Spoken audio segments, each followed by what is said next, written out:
আসসালামু আলাইকুম। আমি প্রথমেই বাংলাদেশের সকল স্টুডেন্টদেরকে ধন্যবাদ জানাতে চাই তাদের এই যুগান্তকারী আন্দোলনের জন্য। আজ কোথায় গেল সাকিব আল হাসানের সেই অহংকার? রাজনৈতিক ক্ষমতা দাপট সব হয়ে গেল ধূলিসাৎ।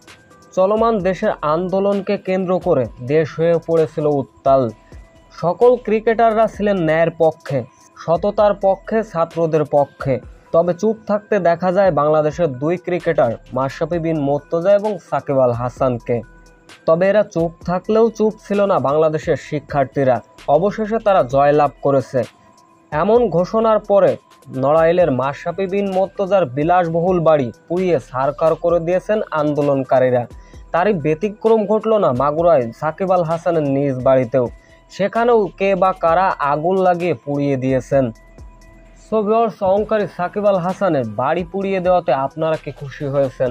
এ বিষয়ে অবশ্য আপনাদের মূল্যবান কমেন্টটি করে যাবেন।